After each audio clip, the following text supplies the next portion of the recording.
kesempatan kali ini saya akan menjelaskan materi tentang sistem akuntansi Pemda. Jadi seperti yang saya sampaikan bahwa setengah semester setelah UTS ini kita akan fokus pada akuntansi Pemda. Akuntansi Pemda ini atau akuntansi sektor publik, instansi pemerintahan ya, pemerintah daerah, ada di dalamnya ada pemerintah kabupaten, pemerintah kota, atau mungkin pemerintah provinsi. Nah, seperti itu. Nah, sebelumnya kita bahas dulu tentang sistem akuntansi di Pemda itu apa saja yang ada di dalamnya. Yang pertama terkait dengan lingkungan pengelolaan keuangan negara. Jadi pengelolaan keuangan negara ini meliputi penerimaan dan pengeluaran uang melalui kas umum negara. Jadi seperti yang saya sampaikan bahwa pada dasarnya yang disebut dengan keuangan negara itu adalah anggaran penerimaan dan pengeluaran, anggaran pendapatan dan belanja negara. Nah, di dalamnya di dalam APBN ataupun APBD, kalau kita bicara di tingkatan daerah, maka di dalam APBN atau APBD tersebut ada penerimaan maupun pengeluaran untuk kegiatan atau operasional dari pemerintah itu sendiri. Nah, di dalam pengelolaan keuangan daerah sendiri, asas umumnya ada akuntabilitas. Akuntabilitas ini ada dua, ada akuntabilitas keuangan dan juga kinerja, kemudian profesionalitas. Yang dimaksud dengan profesionalitas ini adalah di lingkungan pengelola keuangan dan pengguna anggaran barang itu profesional. Kemudian proporsionalitas artinya alokasi anggaran ini sesuai dengan target kinerja. Kemudian ada keterbukaan sampai pemeriksaan secara independen. Kekuasaan atas pengelolaan negara sendiri ini kalau untuk di tingkatan negara dikuasakan kepada Menteri Keuangan selaku pengelola fiskal dan wakil pemerintah dalam kepemilikan kekayaan negara yang dipisahkan. Dikuasakan juga kepada menteri atau pimpinan lembaga selaku pengguna anggaran, pengguna barang kementerian atau lembaga yang dipimpinnya, dan juga diserahkan kepada gubernur atau bupati, wali kota selaku kepala pemerintahan daerah untuk mengelola keuangan daerah dan mewakili pemerintah daerah dalam kepemilikan kekayaan daerah yang dipisahkan. Jadi ini kekuasaan atas pengelolaan keuangan negara ya. Nah, ini yang paling penting, pembagian kewenangan PKD. PKD itu apa?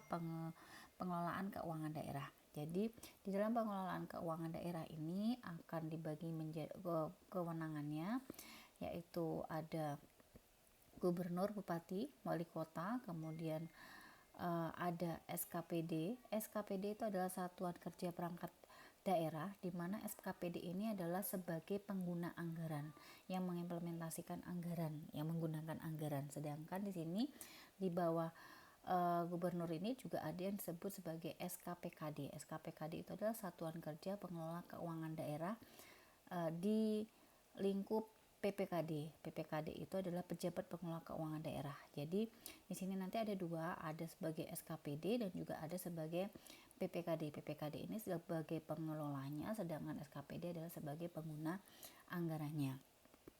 Nah, sebagai pengelola anggaran atau pengelola keuangan daerah di sini dikuasakan kepada sebagai pengelola di sini nanti ada dikuasakan kepada BUD.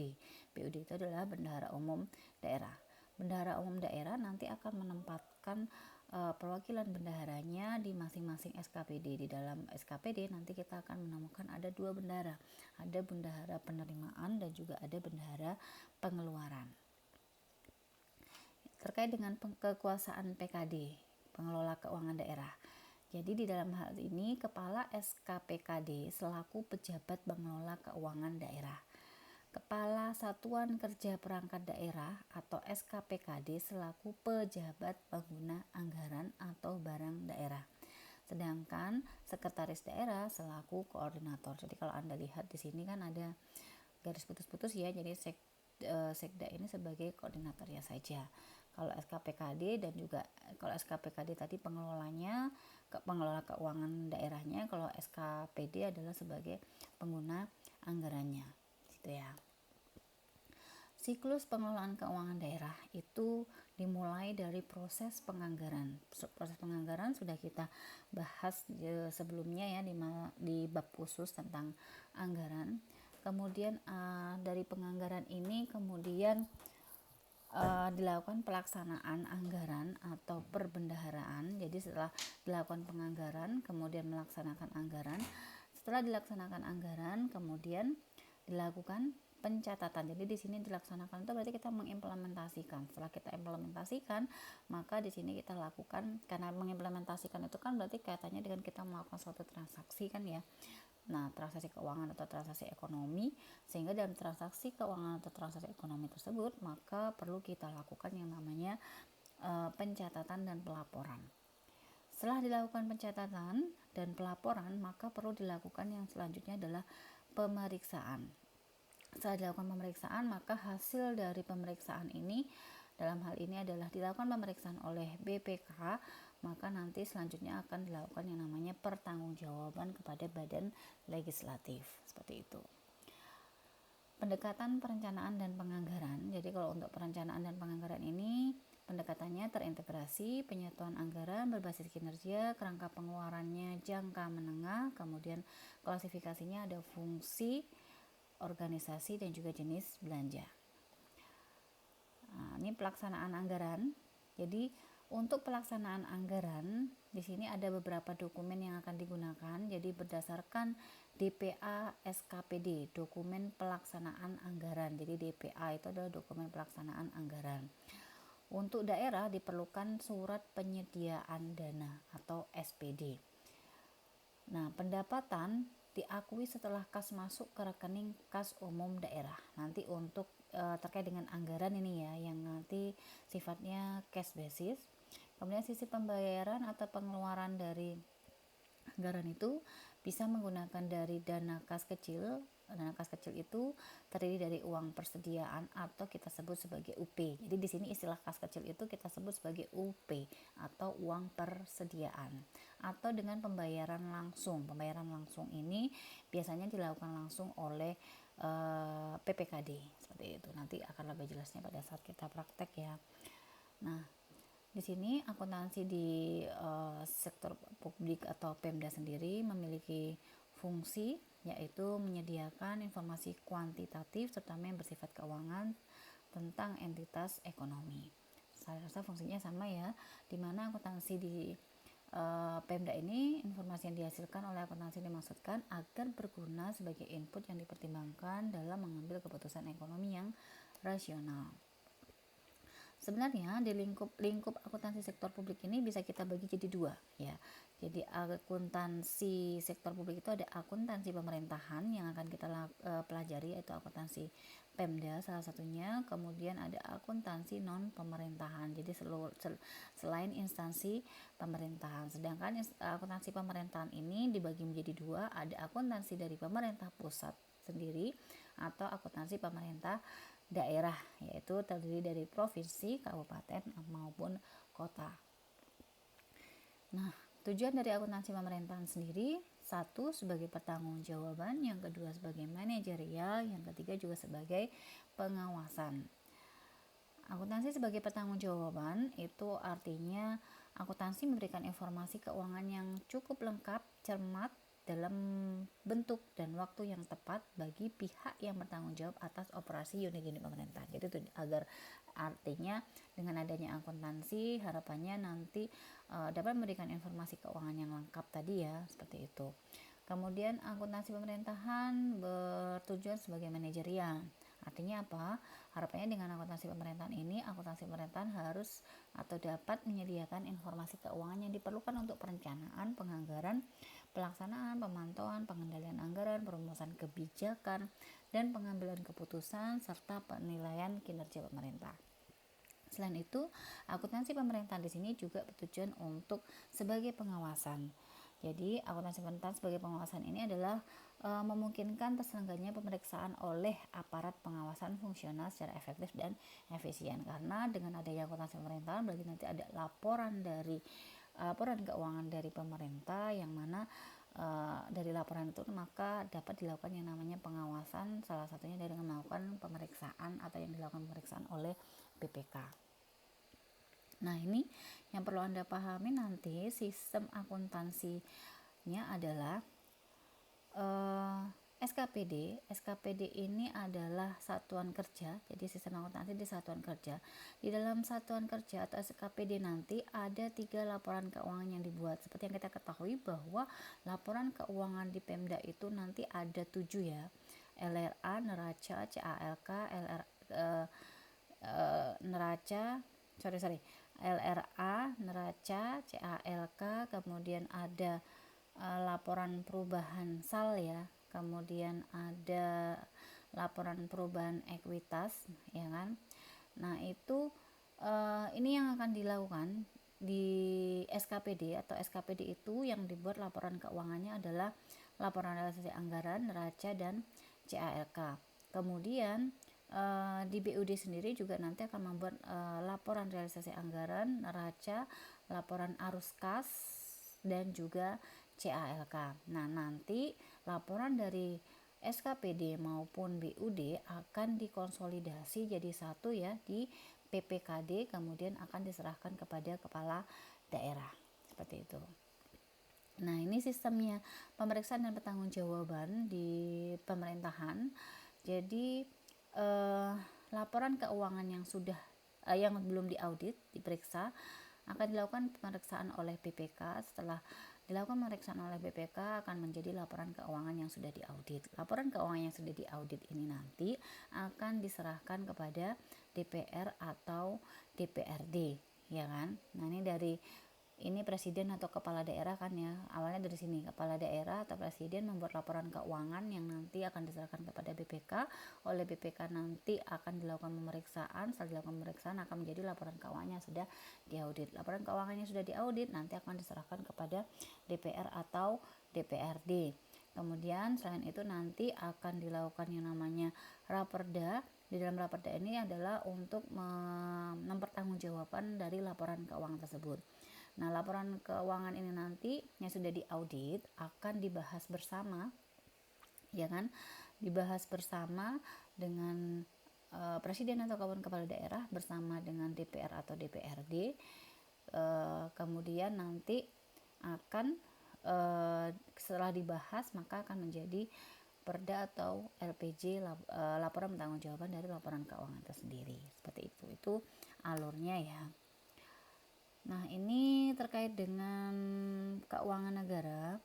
Presiden menyampaikan rancangan undang-undang tentang pertanggungjawaban pelaksanaan APBN berupa laporan keuangan yang telah diperiksa oleh BPK disampaikan kepada DPR selambat-lambatnya 6 bulan setelah tahun anggaran berakhir.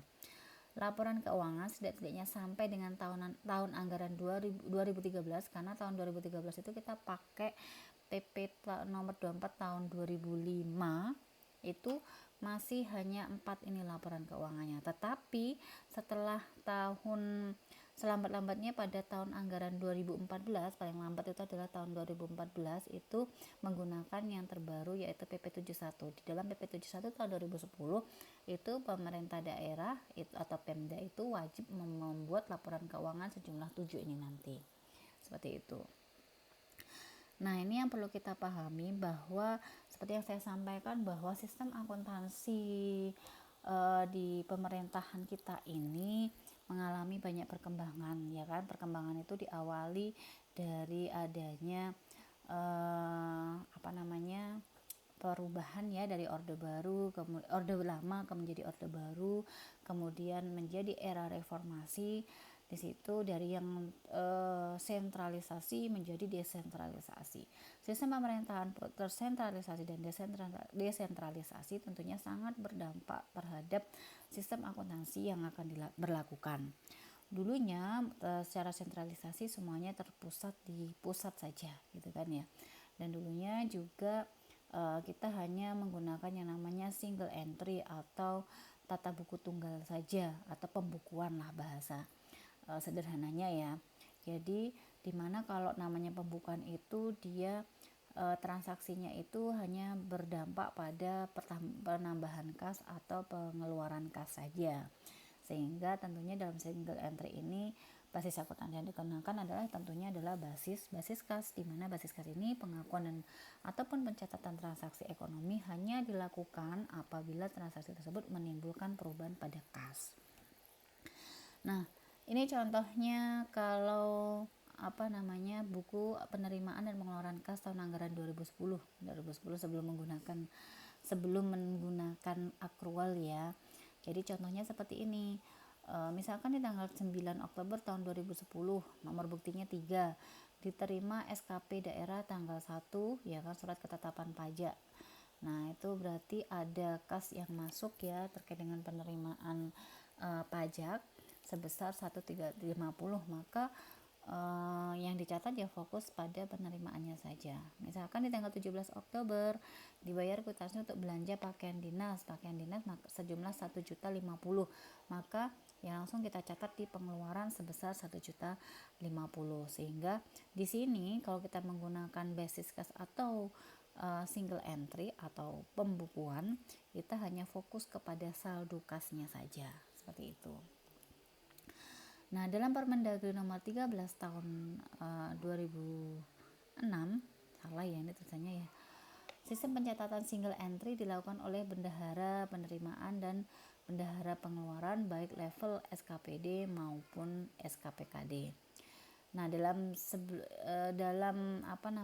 single entry ini kelebihannya memang sangat sederhana dan mudah dipahami. Oleh karena itu, seperti yang saya sampaikan sebelumnya, ketika mengimplementasikan PP 71 tahun 2010 itu sangat berdampak pada kesiapan SDM. Kenapa? Sebelumnya sistem pencatatan kita cukup single entry yang mana dia lebih sederhana dan mudah dipahami sehingga siapapun bisa melakukan gitu ya. Ketika pemerintah memperbarui ya kan sistem akuntansi yang menjadi accrual, nah ini yang sangat berdampak pada kualifikasi SDM yang ada pada saat itu. Nah, kelemahannya kalau menggunakan single entry itu kurang memudahkan penyusunan laporan keuangan, sulit untuk menemukan kesalahan pembukuan yang terjadi dan sulit dikontrol karena mereka kalau single entry hanya mencatat atau fokus pada penerimaan pengeluaran dan fokus pada saldo kasnya saja. Nah, kemudian double entry. Sistem pencatatan double entry itu disebut juga sistem tata buku berpasangan. Menurut Kemendagri nomor 13 tahun 2006, yang melaksanakan sistem akuntansi ini adalah PPK SKPD, Pejabat Penatausahaan Keuangan SKPD. Jadi di dalam SKPD itu dinas-dinas itu ya, Satuan Kerja Perangkat Daerah, itu ada namanya Pejabat Penatausahaan Keuangan. Jadi yang melakukan sistem akuntansi itu adalah Pejabat Penatausahaan Keuangan. Nah, pada level SKPD dan juga BUD itu, kalau BUD pada level SKPKD. Dalam pencatatan sistem ini ada sisi debit dan sisi kredit atau menjurnal seperti yang biasanya kita lakukan. Basis akrual ini mengakui transaksi dan peristiwa lainnya pada saat transaksi dan peristiwa itu terjadi dan bukan hanya pada saat kas atau setara kas diterima atau dibayar. Artinya basis akrual itu intinya adalah ketika suatu transaksi atau peristiwa itu mengandung kejadian ekonomi, maka tentunya kita harus lakukan yang namanya pencatatan tanpa harus melihat bahwa transaksi itu sudah diikuti ada kas masuk ataupun kas keluar. Nah, SAP menurut PP 71 2010 atau yang kita sebut sebagai SAP berbasis akrual, di mana persamaan akuntansinya sama pada umumnya yang kita pelajari, yaitu aset tambah beban sama dengan hutang ditambah ekuitas dan juga ditambah pendapatan, seperti itu. Nah, ini pemerintah provinsi kabupaten kota X kalau menggunakan sistem debit kredit, jadi sama ya. Nanti kita akan yang terbaru ini sistem akuntansinya sudah menggunakan double entry atau sistem pencatatan dengan menggunakan debit dan kredit. Siklus akuntansi sendiri dalam penyusunan laporan keuangan sektor publik sebenarnya juga sama ya. Jadi diawali dari jurnal analisis transaksi keuangan, kemudian di jurnal, setelah di jurnal kemudian diposting ke buku besar, neraca saldo, penyesuaian neraca saldo sudah disesuaikan, laporan keuangan, jurnal penutup sampai ke neraca saldo setelah penutup. Jadi siklus akuntansinya sama.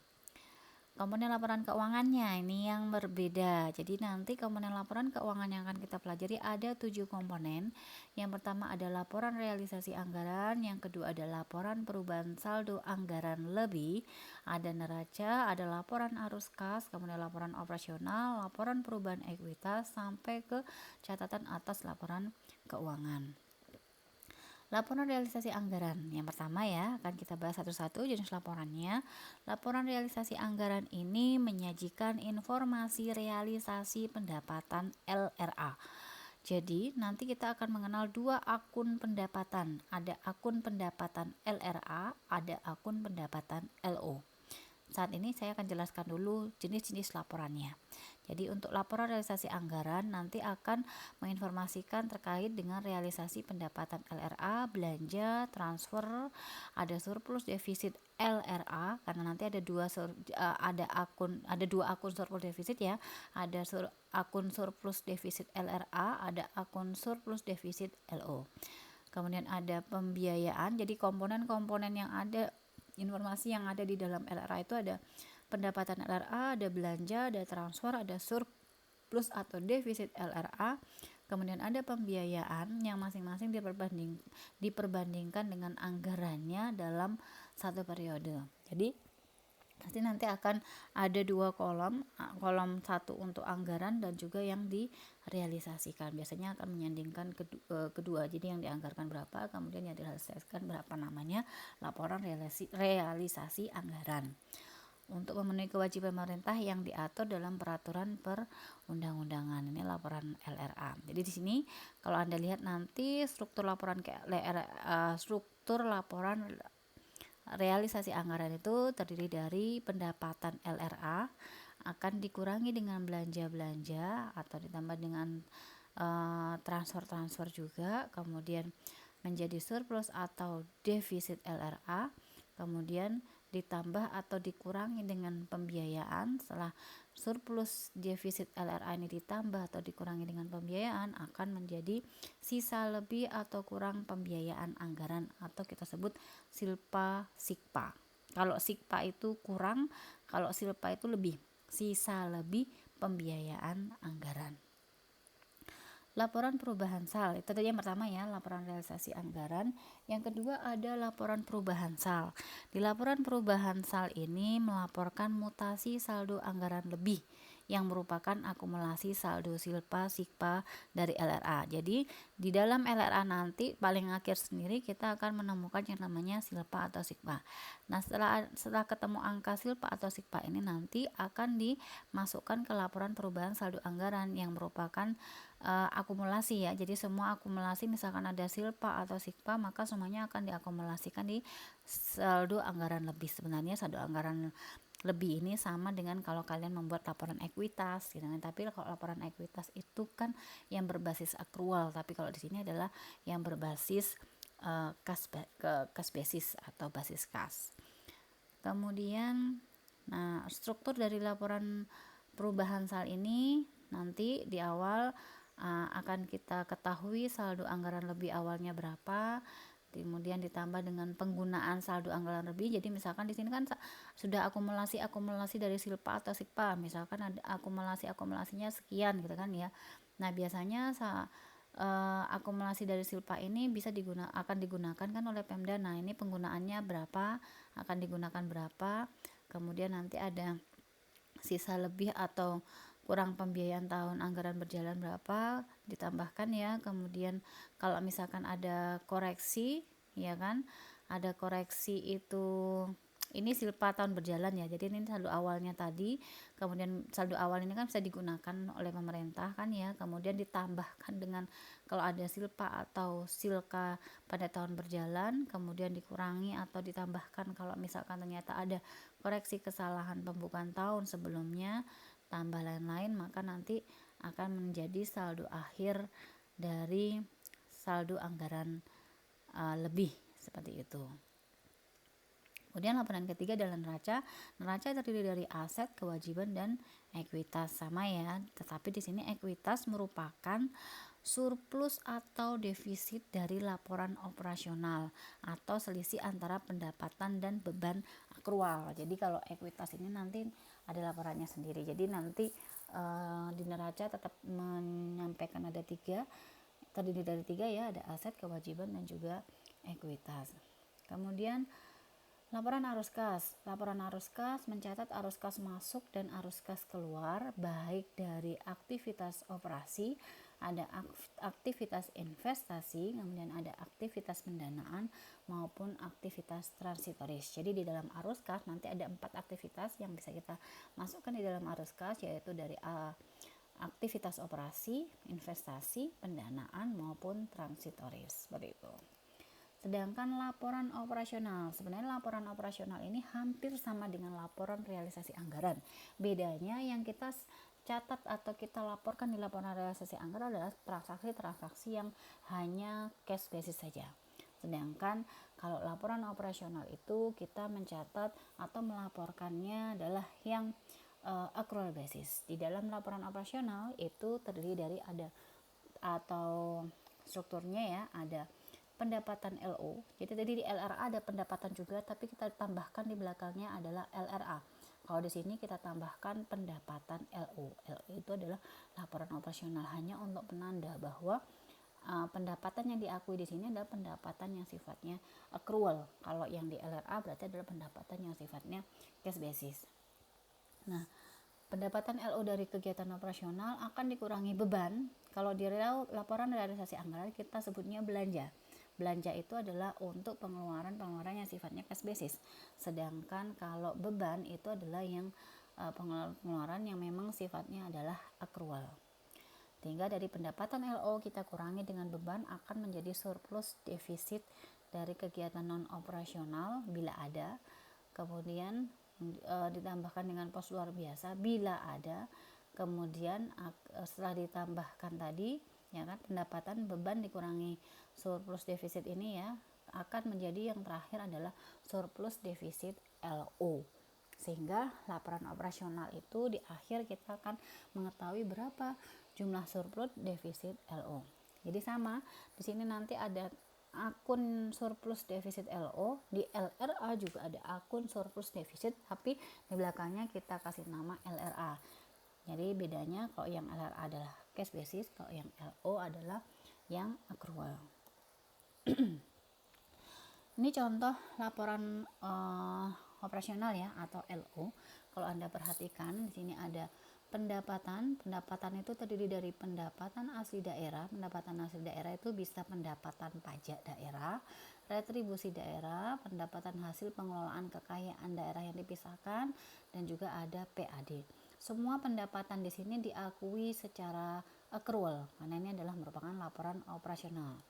Kemudian ada pendapatan transfer. Jadi pendapatan itu kan kita bedakan kita klasifikasikan menjadi 3. Ya, ada PAD, ada transfer, dan juga ada pendapatan lain-lain yang sah. Pendapatan transfer sendiri ada 2. Ada transfer pemerintah pusat dana perimbangan, dan ada transfer pemerintah pusat lainnya. Dana perimbangan ini terdiri dari dana bagi hasil pajak, ya kan. Jadi pusat yang akan mentransfer dana dari APBN ke APBD. Dana bagi hasil dari sumber daya alam, dana alokasi umum, biasanya untuk dana alokasi umum atau dana DAU yang kita singkat DAU, itu biasanya digunakan untuk pembayaran gaji ya, pembayaran gaji PNS. Kemudian ada dana alokasi khusus, biasanya kalau dana alokasi khusus sudah diperuntukkan khusus untuk suatu kegiatan atau proyek tertentu. Atau dari transfer pemerintah pusat lainnya, misalkan ada dana otonomi khusus, ada dana penyesuaian. Kemudian pendapatan lain-lain yang ketiga bisa dari misalkan pemerintah mendapatkan hibah, ada dana darurat, ataupun pendapatan lainnya. Maka nanti akan ketemu jumlah pendapatan. Ingat, karena ini laporan operasional, maka semua akun atau pendapatan yang di sini diakui secara accrual. Kemudian ada beban itu bisa ada beban pegawai, beban belanja barang, bunga, sampai dan seterusnya. Ini jenis bebannya.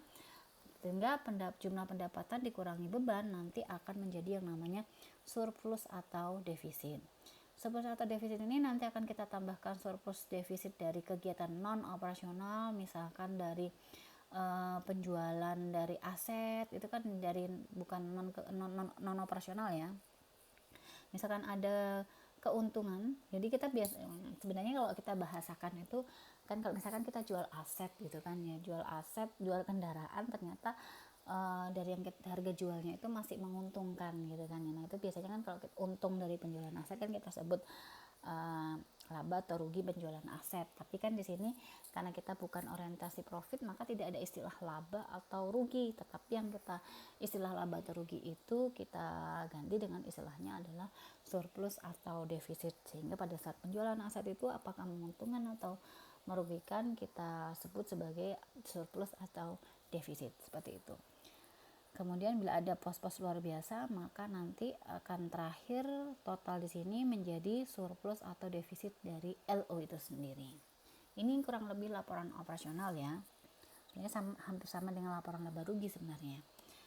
Nah, kemudian laporan perubahan ekuitas. Laporan perubahan ekuitas menyajikan sekurang-kurangnya pos ekuitas awal, kemudian ditambah surplus defisit LO pada periode bersangkutan, dan misalkan ada koreksi-koreksi yang berlangsung, baik menambah atau mengurangi ekuitas dana. Sama ya, seperti pada konsepnya Anda mempelajari namanya membuat laporan perubahan ekuitas.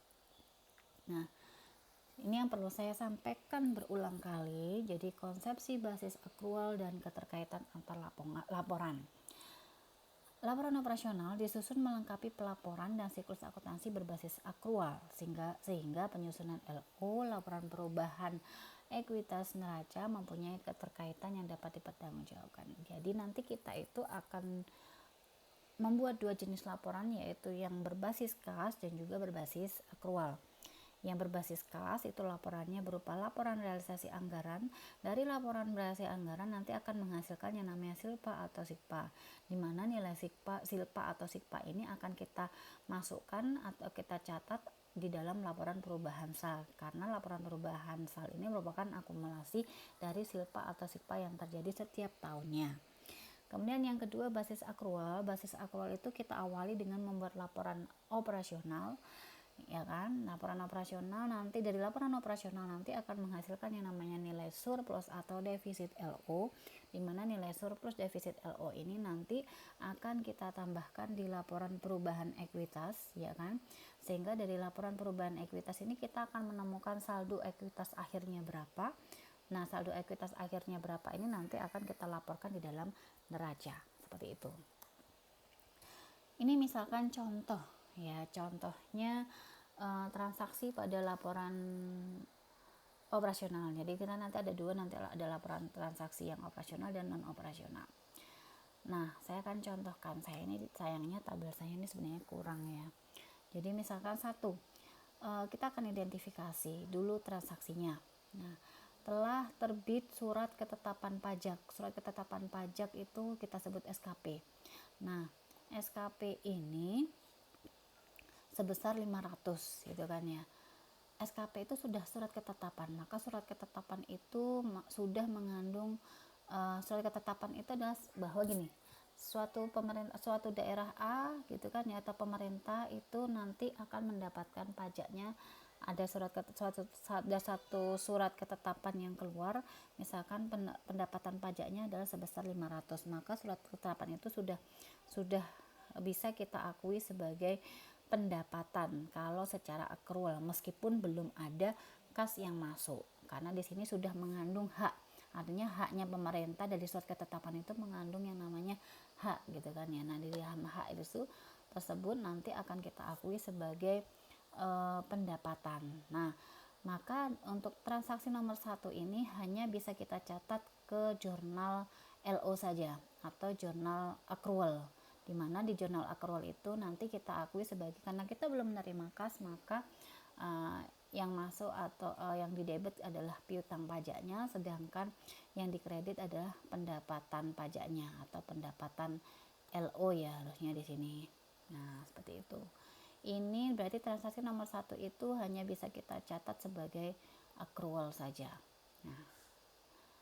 Nah, berarti untuk jurnal LRA, jadi setiap transaksi itu kita harus mengidentifikasi ya, mengidentifikasi apakah dia mengandung cash basis atau mengandung accrual. Dalam hal ini transaksi nomor 1 hanya mengandung transaksi accrual saja atau LO, sedangkan LRA-nya cash basisnya tidak ada, berarti tidak ada jurnal untuk LRA.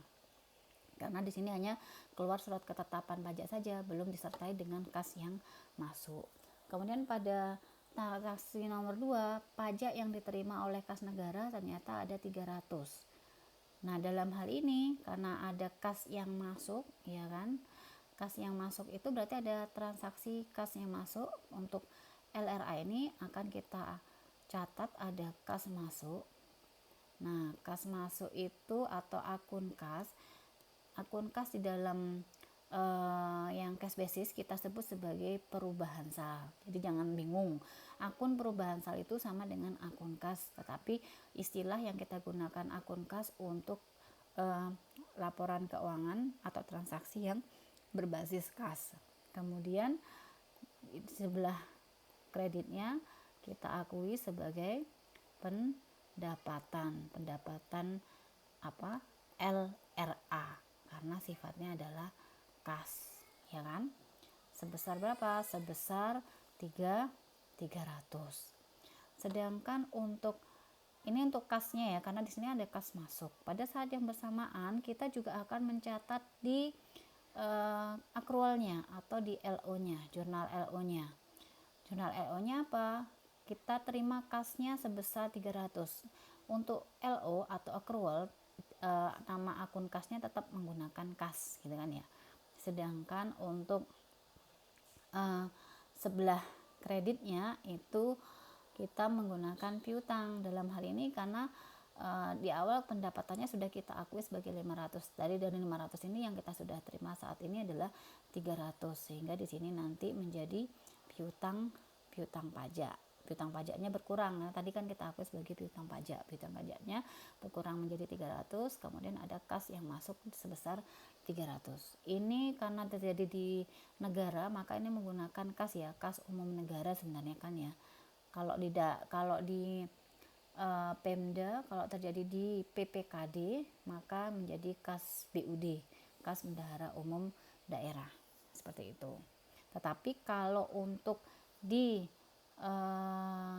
SKPD nanti kita akan menggunakan 2 akun kas, ada kas di bendahara penerimaan dan juga ada kas di bendahara pengeluaran. Kalau bendahara penerimaan itu khusus untuk mencatat penerimaan saja, sedangkan kalau untuk bendahara pengeluaran itu berarti kaitannya dengan pengeluaran seperti itu.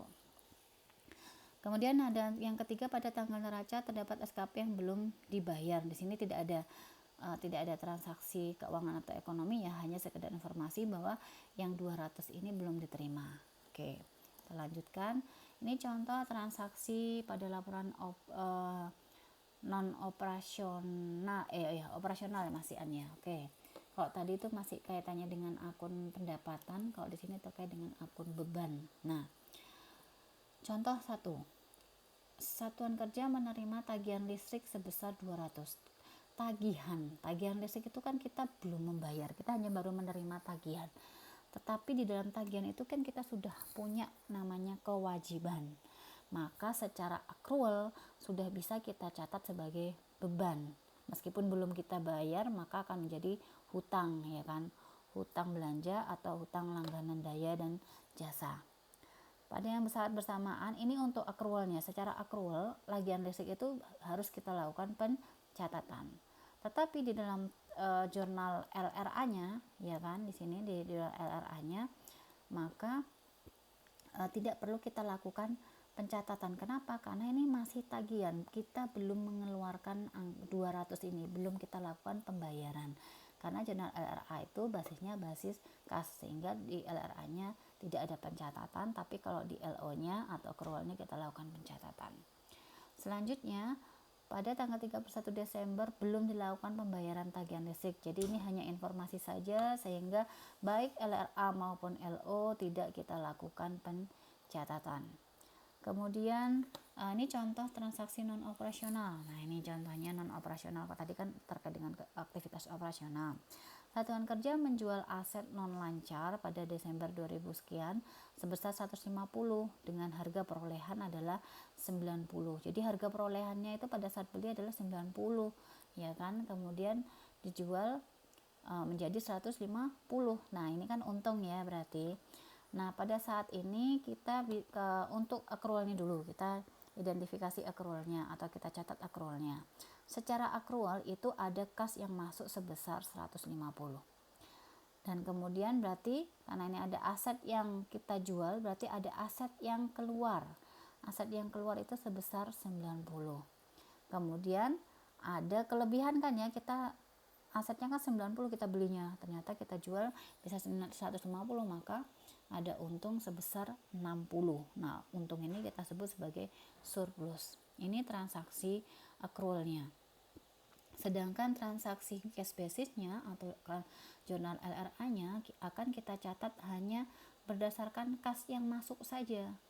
Kas yang masuk sebesar 150, maka akan kita catat akun kasnya adalah perubahan sal, kemudian kreditnya adalah pendapatan lain-lain ya, karena kan dia di luar dari ini kan berarti menjadi akun pendapatan LRA. Jadi ini untuk LRA-nya akan kita catat seperti ini. Jadi sebesar 150. Jadi kita hanya mencatat kas masuknya saja, nggak ada yang namanya aset dan lain sebagainya, nggak ada. Jadi di LRA itu jurnalnya gampang, intinya ada perubahan salnya, entah perubahan sal itu di debit atau perubahan sal itu ada di kredit, seperti itu. Dan lawannya hanya ada dua, ada pendapatan tiga ya, ada pendapatan, ada belanja, dan juga ada pembiayaan. Itu aja. Jadi jurnalnya relatif lebih gampang. Cuma yang penting adalah kita mengidentifikasi apakah itu aktivitas yang mengandung cash basis atau tidak. Ya, seperti itu. Nah, kemudian kalau kita kaitkan ke dalam laporan keuangan, saya utamakan dulu yang LRA tadi ya. Di LRA ini pendapatan yang kita akui ada 450. Masih ingat, pendapatan di sini ada terdiri dari dua sebenarnya. Satu, pendapatan dari pajak yang masuk tadi adalah sebesar 300, ya kan. Yang kedua dari penjualan aset yang non lancar tadi, di dalam cash basis yang kita akui adalah 150, ya kan. Kemudian di dalam cash basis tidak ada pengeluaran belanja sama sekali, tidak ada pengeluaran yang kita lakukan, maka belanjanya kita akui 0. Jadi dari transaksi tadi itu ada 450 pendapatan yang kita akui, tidak ada pengeluaran, maka surplus dan defisitnya adalah 450. Asumsinya misalkan pemerintah melakukan pembiayaan masuk, jadi pembiayaan masuk itu contohnya kita punya pinjaman gitu ya, pinjaman ke pihak ketiga. Misalkan ada pembiayaan masuk sebesar 1 juta, otomatis nanti akan ada sisa lebih pembiayaan anggaran itu sebesar 1.450 dari 450 surplus defisit LA ditambah dengan pembiayaan masuk, seperti itu. Nah, akun silpa inilah nanti yang akan kita masukkan ke laporan perubahan salnya. Nah, di sini kan ya. Nah, asumsikan saja misalkan saldo anggaran lebih awalnya adalah 100. Dari 100 itu sama pemerintah digunakan 30, ya kan? Berarti 100 kurang 30 kan 70.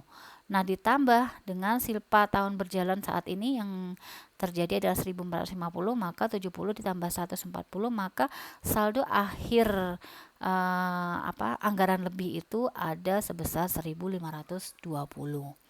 Cukup sampai di sini untuk laporan keuangan yang berbasis kas. Jadi kita hanya membuat 2 laporan ini saja, gitu ya. Kemudian kita masuk ke laporan yang berbasis accrual. Laporan berbasis accrual itu kita mulai dari laporan operasional. Di dalam laporan operasional ini tadi dari transaksi yang tadi yang kita akui sebagai pendapatan itu adalah 500. 500 dari mana? Dari surat ketetapan pajak tadi. Meskipun kita belum terima kasnya kan ya sebesar 500, tapi dari SKP itu sudah kita akui sebagai pendapatan.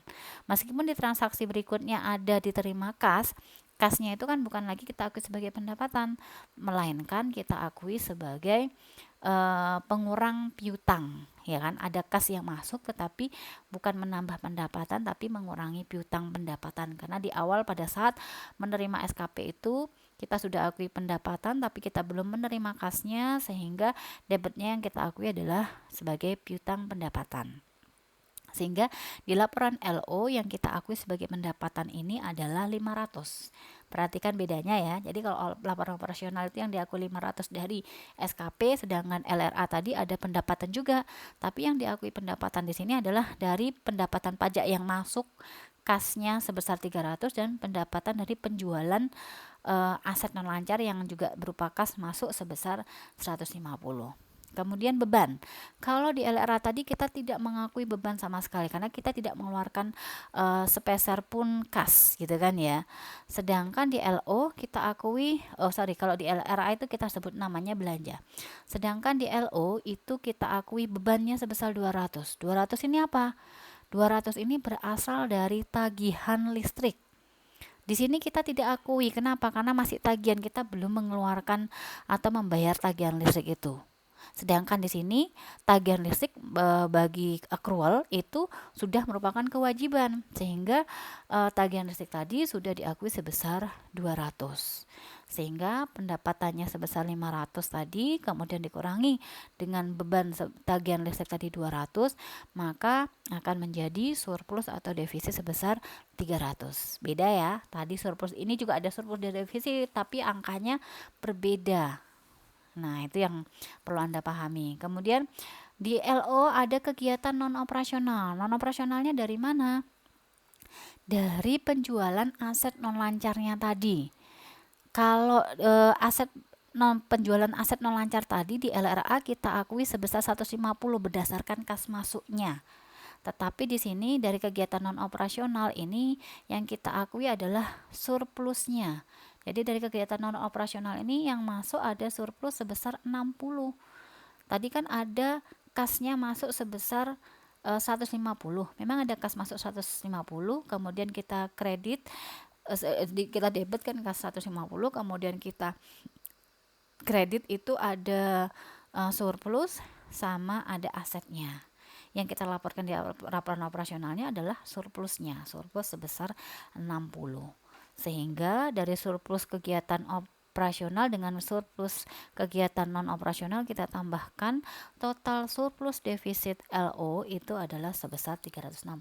Perhatikan ya, di sini ada surplus juga, di sini juga ada surplus, tapi angkanya berbeda karena perbedaan pengakuan basisnya. Lanjut, dari surplus atau defisit di sini nanti kita masukkan ke laporan perubahan ekuitas. Bila diasumsikan bahwa ekuitas awalnya sebesar 1000, nah ditambah dengan surplus defisit LO tahun berjalannya adalah 360, maka total ekuitas akhirnya adalah 1360. Ekuitas akhir inilah nanti yang akan kita laporkan ke dalam neraca, ya kan? Nah, nyambung ya. Misalkan asetnya sebesar 2000, kewajibannya 640. Nah, ini nanti berarti ini tentunya harus sama dengan yang ada di sini kan ya, laporan perubahan ekuitas. Jadi ini nilai ekuitas akhirnya adalah sebesar 1360. Seperti itu. Itu terkait dengan laporan keuangannya. Jadi gambaran aja. Nanti setelah ini kita akan fokus per transaksi. Nah, per transaksi ini nanti akan kita golong-golongkan dari transaksi pendapatan, khusus pendapatan, maka kita sebut akuntansi pendapatan, kemudian khusus transaksi belanja, akuntansi belanja dan beban gitu kan ya. Seperti itu. Setidaknya di sini harapannya kalian paham, oh ternyata gambaran laporan keuangan di Pemda itu seperti apa. Seperti itu. Untuk materi yang ini saya cukupkan sekian, semoga dapat dipahami dengan baik dan bermanfaat. Terima kasih. Assalamualaikum warahmatullahi wabarakatuh.